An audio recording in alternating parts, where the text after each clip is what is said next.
Chapter 1 Introduction. While in contemplation one day, the mind said, "What in the world is wrong with us? Why doesn't happiness stay put? What are the answers? How do we address the human dilemma?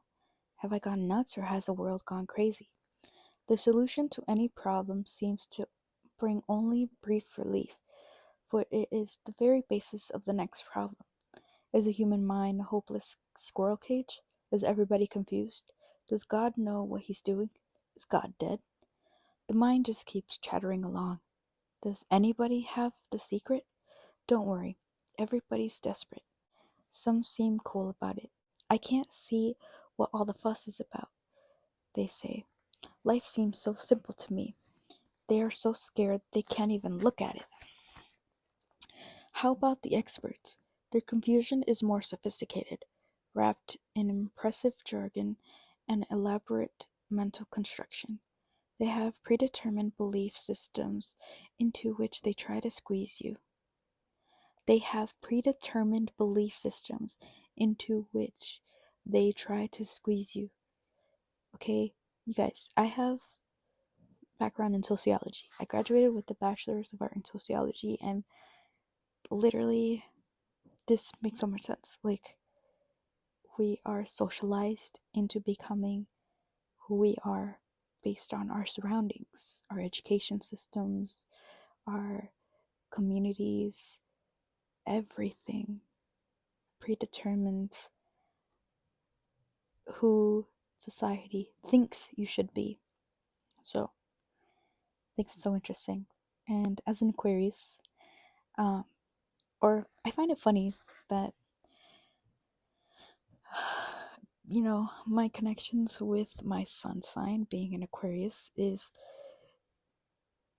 really aligned to what that means. An Aquarius is about questioning authority and giving power to the people and just freeing ourselves from these conditions. So I think it's very interesting and definitely not a coincidence that, yeah, Pluto is now in Aquarius and we're starting to wake up as a collective and see that, the power is in the people.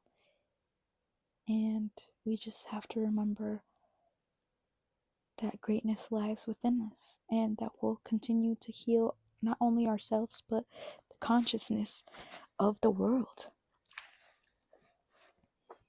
It seems to work for a while, and then it is just back to one's original state again.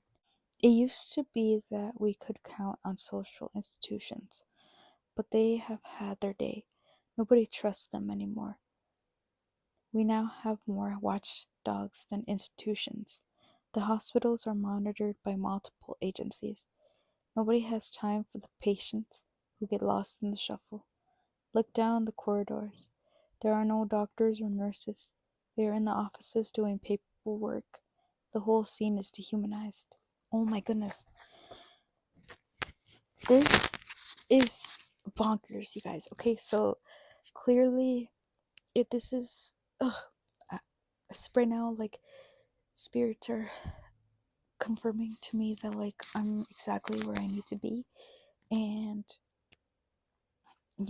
I need to share my thoughts because the thing that happened with the former CEO of United Healthcare and how one individual took matters into their own hands, it makes so much sense. Like, it says it right here. Like, the hospitals are monitored by multiple agencies. Nobody has time for the patients. Doctors are not in the hallways, they are in the offices doing paperwork. The whole scene of a hospital is dehumanized. Like, hospitals are not about the people anymore. Hospitals are about, big pharma. They're about healthcare policies. They're about these companies and institutions that are making money off of these people being sick. So of course they're going to keep these doctors preoccupied with so much paperwork that they can't even bother to really care about people anymore. I'm not saying this is every doctor, but it's a big reoccurrence that, I've seen and I've heard. And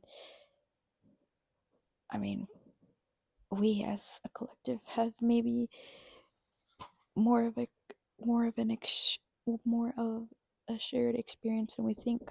Well, you say there have to be some experts who have the answers. When upset, you go to the doctor, or a psychiatrist, an analyst, a social worker, or an astrologer.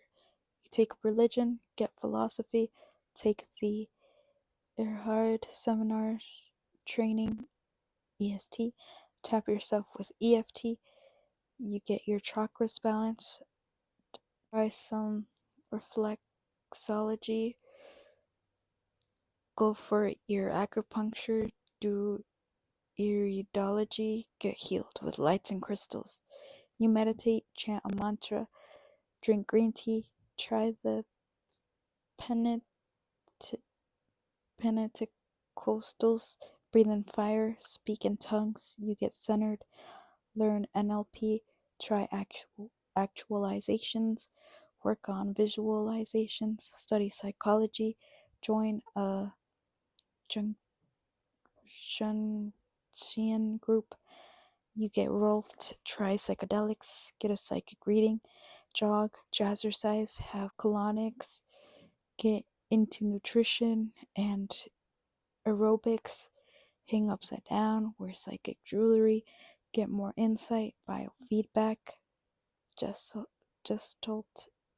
gestalt therapy, you see your homeopath, chiropractor, naturopath, you try kinesiology, discover your enneagram type, get your meridians balanced, join a consciousness raising group, try tranquilizers, you get some hormone shots, try cell salts, have your minerals balanced, pray, implore, and beseech.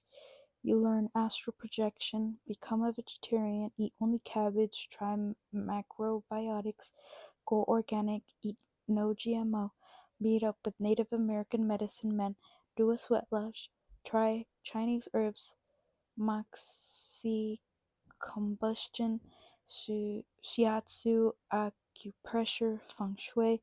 You go to India, find a new guru, take off your clothes, swim in the Ganges, stare at the sun, shave your head, eat with your fingers, get really messy, shower in cold water, sing tribal chants, relive past lives, try hypnotic regression, scream a primal scream, punch pillows, get Feldenkrais, join a marriage encounter group, go to Unity, write affirmations, make a vision board, get rebirthed, cast the I Ching, do the tarot cards, study Zen, take more courses and workshops, read lots of books, do transactional analysis, get yoga lessons, get into the occult, study magic, work with kahana, take a shamanic journey, sit under a pyramid, read Nostradamus,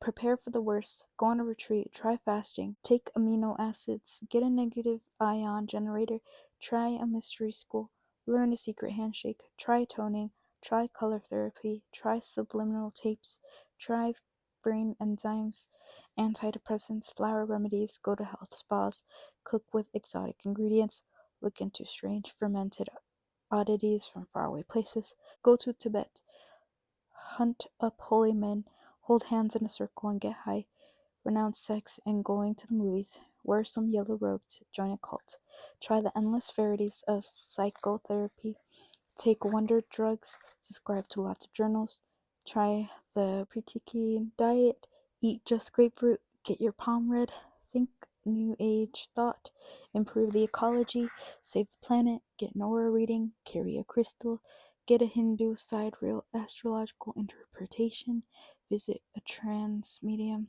go to sex therapy, try tantric sex, get blessed by Baba somebody, join an anonymous group, travel the lords, soak in the hot springs, join Arca, Wear therapeutic sandals, get grounded, get more prana, and breathe out that stale black negativity.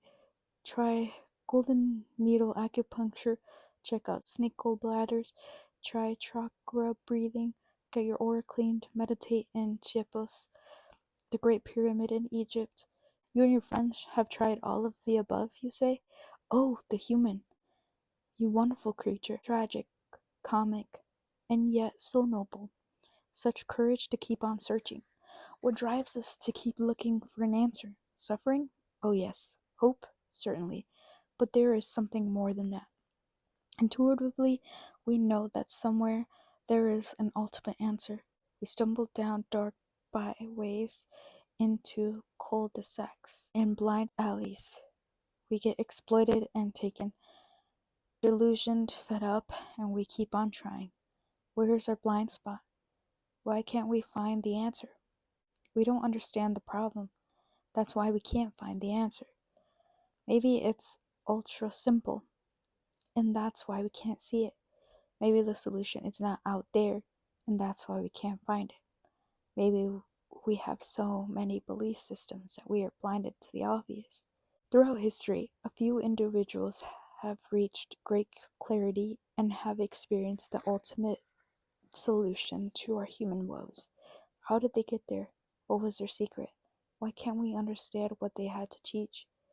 Is it really next to impossible or nearly hopeless? What about the average person who is not a spiritual genius? Multitudes follow spiritual pathways, but scarce are the ones who finally succeed and realize the ultimate truth. Why is that? We follow ritual and dogma and zealously practice spiritual discipline, and we crash once again. Even when it works, the ego quickly comes in and we are caught in pride and smugness, thinking we have the answers. Oh Lord, save us from the ones who have the answers. Save us from the righteous. Save us from the do-gooders. Confusion is our salvation. For the confused, there is still hope. Hang on to your confusion. In the end, it is your best friend, your best defense against the deathliness of others' answers, against being raped by their ideas. If you are confused, you are still free. If you are confused, this book is for you. What's in this book? It tells of a simple method to reach great clarity and transcend your problems along the way. It's not by finding the answers, but by undoing the basis of the problem. The state reached by the great sages of history is available. The solutions are within us and easy to find. The mechanism of surrender is simple and the truth is self-evident. It works during daily life. There is no dogma or belief system. You verify everything for yourself so you cannot be misled. There is no dependence on any teachings. It follows the dicta of know thyself. The truth shall set you free, and the kingdom of God is within you. It works for the cynic, the pragmatist, the religionist, and the atheist. It works for any age or cultural background. It works for the spiritual person and the non-spiritual person alike, because the mechanism is your own. Nobody can take it away from you. You are safe from disillusionment. You will find out for yourself what is real and what are just the mind's programs and belief systems. While all of this is going on, you will become healthier, more successful with less effort, happier, and more capable of real love. Your friends will notice the difference. The changes are permanent. You aren't going to go for a high and crash later. You will discover there is an automatic teacher within yourself. Eventually, you will discover your inner self. You always unconsciously knew it was there. When you come upon it, you will understand what the great sages of history were trying to convey. You will understand it because truth is self-evident and within your own self. This book is written with you, the reader, constantly in mind. It is easy, effortless, and enjoyable. There is nothing to learn or memorize. You will become lighter and happier as you read it. The material will automatically start bringing you the experience of freedom as you read through the pages. You are going to feel the weights being removed. Everything you do will become more enjoyable.